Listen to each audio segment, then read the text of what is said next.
So we're going to move on to some vocabulary. So as always, I give you guys some sentences, and you guys should tell me how we can complete the sentence with the appropriate word or words. So this time we have 8 sentences related to the wedding ceremony and before the ceremony and after the ceremony. So I'm going to copy and paste the sentences into the comments bar, and I would like you guys to tell me how to complete each sentence. So weddings usually take more than 1 year to plan in the West. So couples normally have a long, so it's so different because in the West, we don't have things like wedding halls. So in Korea, I guess like everything is so convenient. So the bride can go to the studio to get her hair and makeup done, and they provide her dress. But in the West, if you want to organize a wedding venue, you must reserve more than 1 year before, because there are so many people trying to get married, and we have quite limited places. And if you want to organize a photographer, it also takes 1 year. And usually the bride buys her dress. She doesn't rent it from a studio. So she also buys it 1 year before. So it's like a really, really long process. So when a man asks a woman to get married, usually they have to wait a long time before they actually have their wedding. So if you have that kind of wedding hall Korea has, would you like it? So Sunglim, I think maybe because I'm so used to Western weddings, I'm not a big fan of wedding hall weddings, because in the West, we consider the bride to be like so important. This is her day. But in a wedding hall, you're likely to see other brides and other weddings.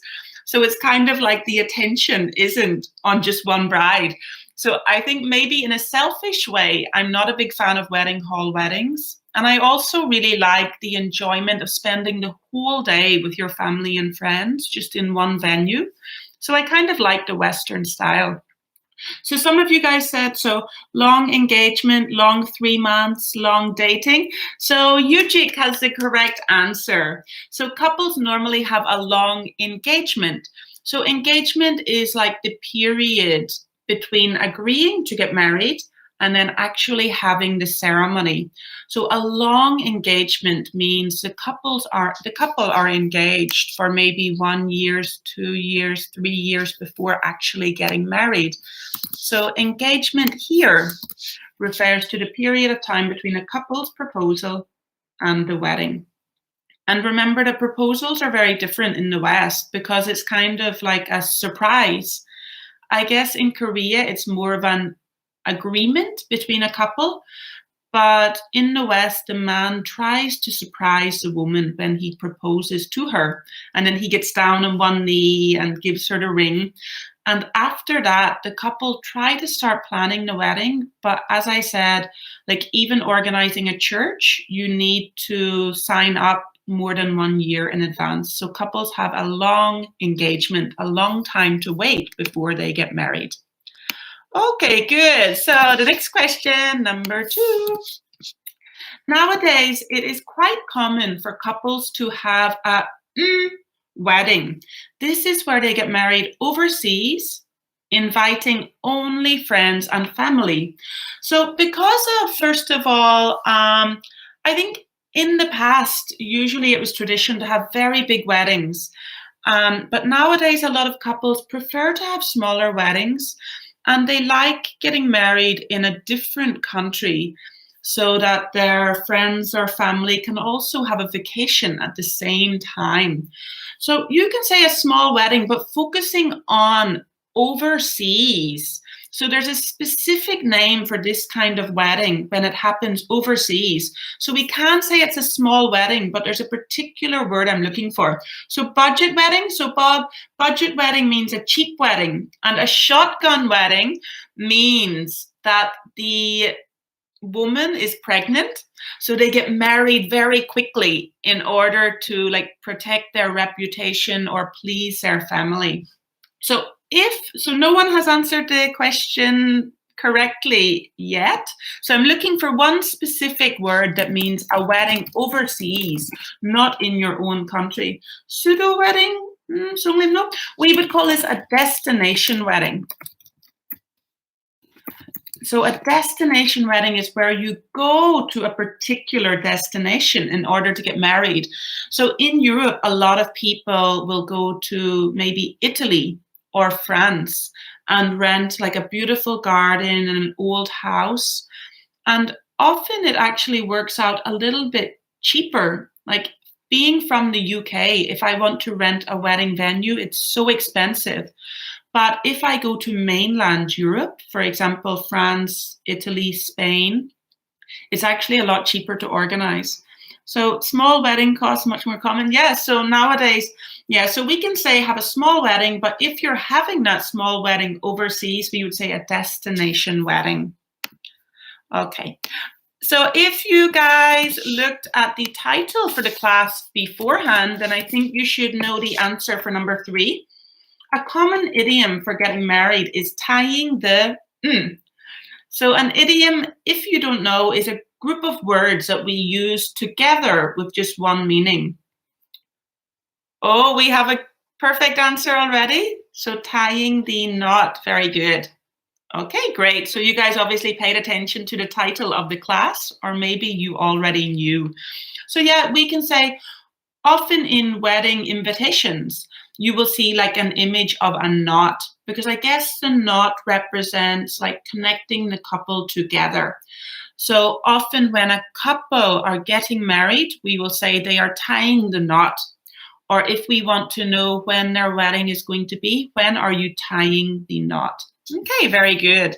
So we don't say knots and plural, just knot singular, tying the knot.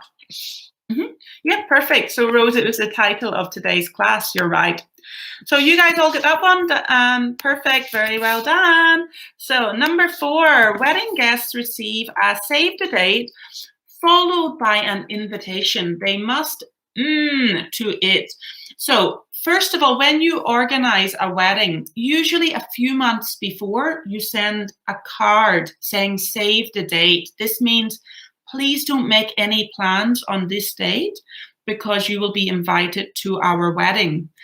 And then a little bit before the wedding, so maybe like 1 month or 6 weeks before, they get another card, and this is the formal invitation.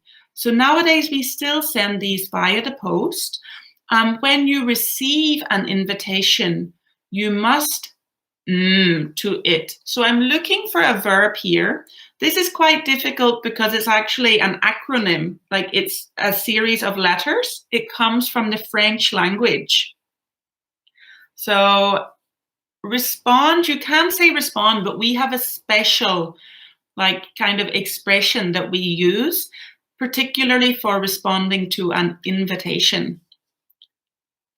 So we wouldn't say answer to it, Eugik, because after answer, we never put to. So we can say answer it. Oh, very good. We have some correct answers. So we have a special expression called Rsvp. So bonus points for the person who can tell me what Rsvp means. So we take this directly from the French language. It's not English. And Rsvp each stand for a word in French. So if any of you have studied French, then you may know the answer to this question. So yeah, Rose, you can say respond to it, but yeah, we usually use that special expression Rsvp. So does anyone know what it means?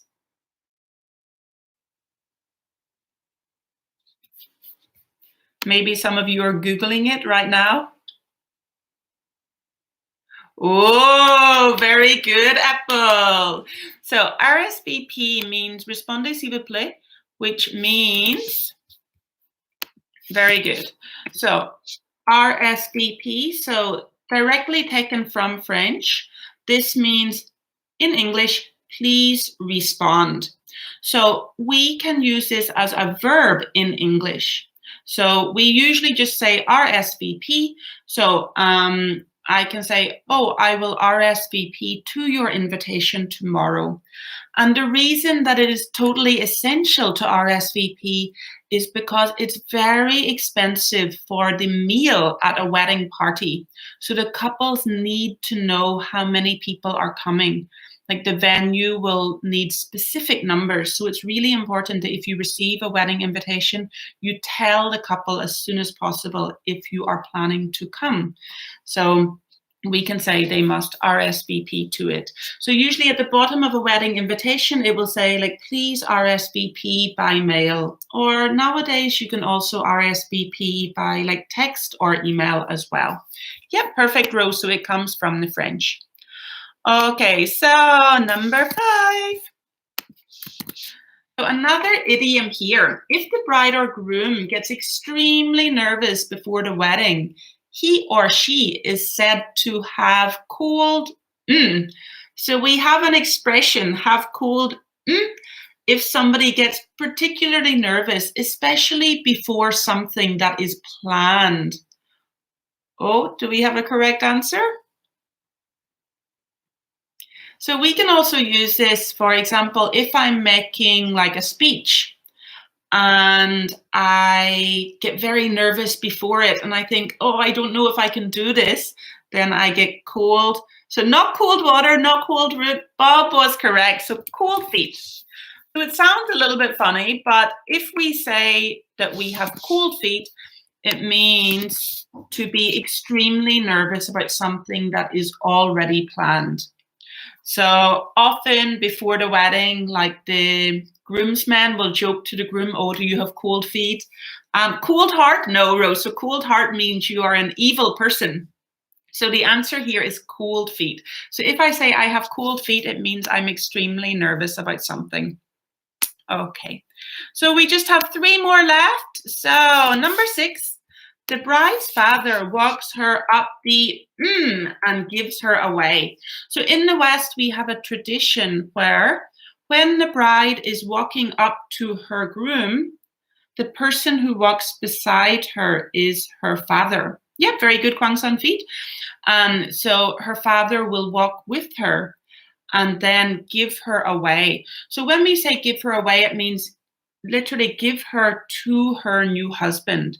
So this is our tradition in the West. So it's a way of showing that the father is saying, okay, now you will take care of my wife. So, or my daughter. So Apple, we actually have a special word for this part of the church between the 2 seats. And we also use this word in supermarkets. So between 2 shelves, we have an... Does anyone know the answer? So this is a word which means the place where you walk. Oh, very good. Okay, so we say aisle. So this one, the spelling is quite difficult because we have a few, we don't say hall here, Rose, because a hall is like a bigger room. But between 2 seats in the church, we would say an aisle. So it's pronounced kind of like the same way as aisle. Aisle short for I will.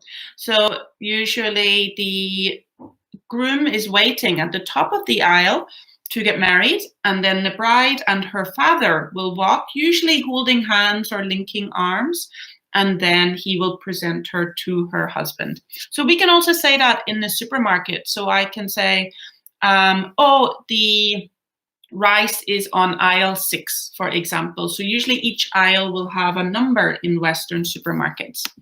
Okay, 2 more.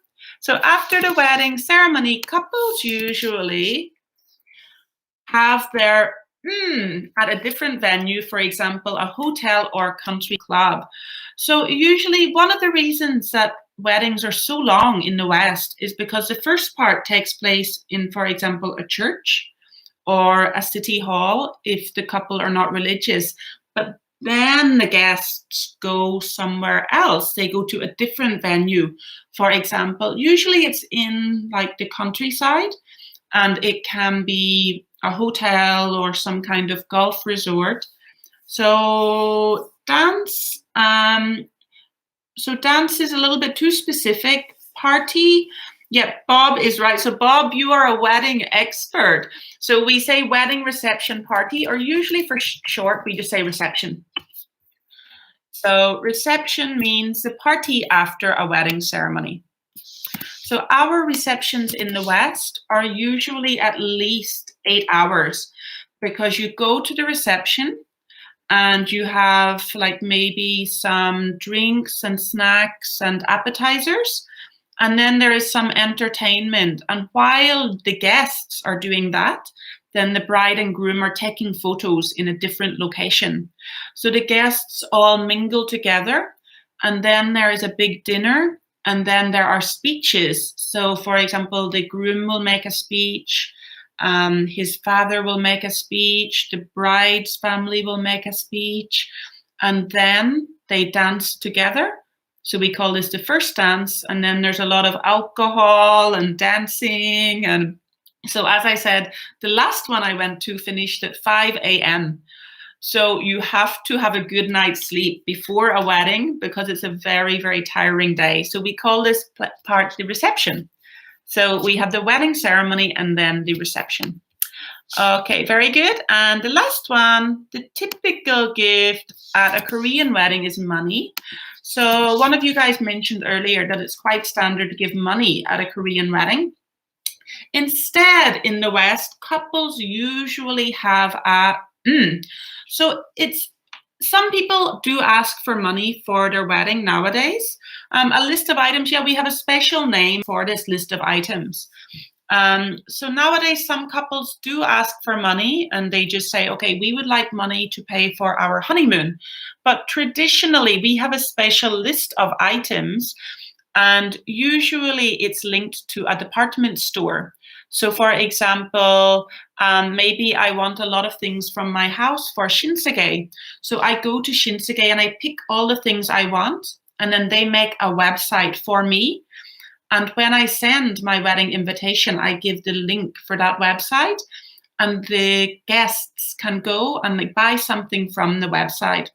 Wish list, gift. So we actually call this a wedding gift registry. Gift registry. A registry is a list of gifts that a couple would like to receive from their guests. So usually those gifts are like things for their house. So for example, like beautiful plates, cutlery, maybe appliances like a kettle or microwave. So it really depends on the couple. Some couples nowadays don't do this anymore because they already lived together before getting married. So maybe they already have all these things and they don't need them. So more modern couples often just ask for money. And when a couple does ask for money, the guest should give the amount of money that the couple have paid for the meal. So if, for example, the meal is $100 per person, then you should give $100. So you try to guess how much you think that the couple have spent on the food that you will be eating at the reception. But the most traditional thing is a wedding registry. And yeah, so if I go onto the website of my friend's wedding, maybe she has her wedding registry with Shinsegae. So I go onto their website, I type in her details, it tells me everything that she wants. When I buy something, it is removed from the list, so nobody else can buy it. So we can say present or gift. We can't say couples usually have a present. We can say couples usually receive presents, Rose. But we would say couples usually have, this is the thing that they have, a wedding registry or a gift registry. Okay, great.